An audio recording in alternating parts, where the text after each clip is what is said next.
All right, let's talk Jets radio. This is Tyson. Thank you for everybody that called last night. Phenomenal show, completely chaotic, but we really didn't cover Jets Eagles in terms of a preview, so I'll do that real quickly right now.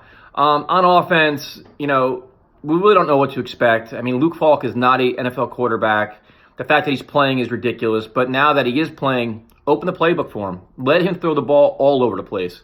Because let's be honest, the Eagles, while they have a good front, their secondary is a mess. They have two practice squad guys going to be back there. Orlando Scandrick was just signed. I mean, there's plays to be made. You have receivers. Like, Robbie Anderson can get open. I mean, Jamison Crowder, when used correctly, can get open. Ty Montgomery is actually a receiver as well. He can get open. Demaryius Thomas. There are plays to be had.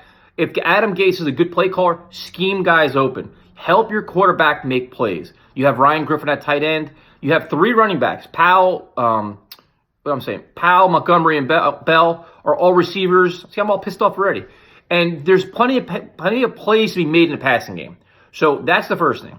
Second thing is offensive line. They've had 2 weeks to figure this out. And there's no more excuses because they're all high-paid players. Osemele, if he's out, there are capable backups. Lewis, Compton. If Ryan Khalil struggles again, there's always, Jonathan Harrison. They've had 2 weeks to figure out the communication, the signals, the line, any little possible thing that went wrong, they can do it. Now, I understand the bye week, they didn't practice, not my problem. There's film study, there's everything you can do to fix this. So it starts the line. They've got to hold back Fletcher Cox and Brandon Graham because the Eagles, what they're going to do is pressure the living hell out of the box. Sell out to stop the run and dare Falk to beat them with his arm, which I think we all kind of agree that he probably can't do, which is unfortunate because the Jets should have signed somebody, but we've already beat that to death for the last 3 days. So for the Jets, try to take advantage of the secondary, try to make some plays. If you can make some plays in the passing game, maybe you can actually establish a running game instead of going 20 carries for 30 yards at Le'Veon Bell. And then what you do is you also start incorporating guys like Ty Montgomery and Bilal Powell. There's no reason why you can't. You can line up both Bell and Montgomery in the backfield, send Bell out wide, bring out Montgomery wide to receivers. They're all good receivers. You can help this young quarterback figure things out.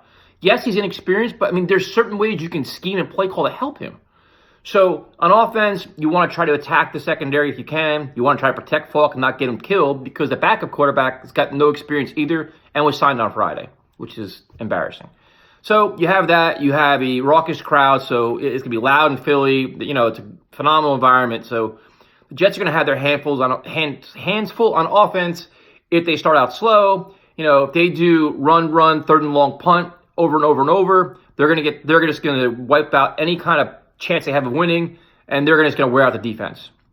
In terms of the defense, here's the challenge. The Philadelphia Eagles, while they are very talented, they are very physical. If you watch the Eagles-Packers, that offensive line beat the living hell out of that defensive line. I mean, the Eagles will just smash mouth football and wear down our line, and then next thing you know, you have play action pass to Alshon Jeffrey, and Zach Ertz is running wild, and they can just take advantage of things.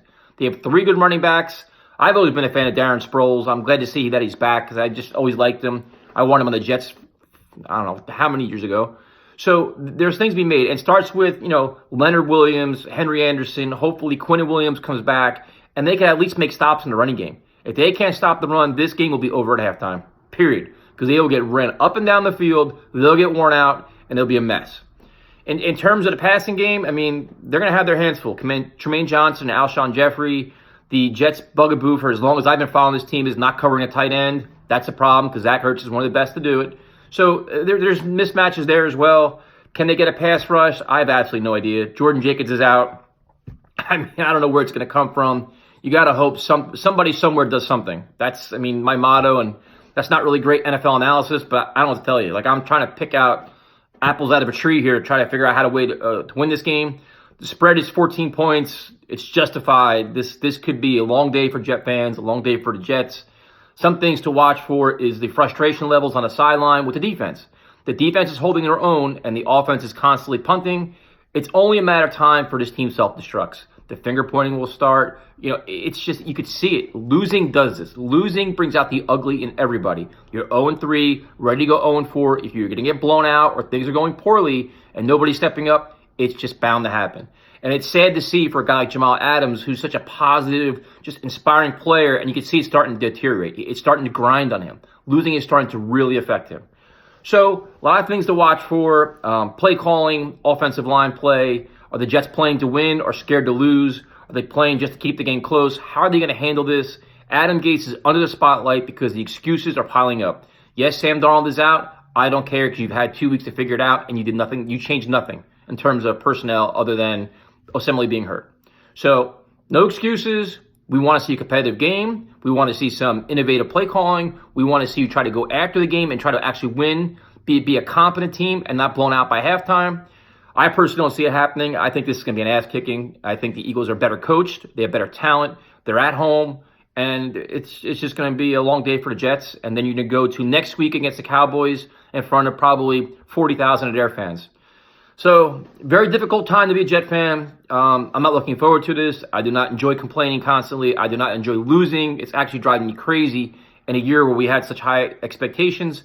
But it is what it is. So thank you for watching these videos. Thank you for all your comments on our videos. We try to respond when we can. We'll be back live Tuesday night talking about all this stuff. Hopefully it's a win. I definitely don't see it happen, though. Enjoy the games. Go Yankees. Great win last night, and talk to you later.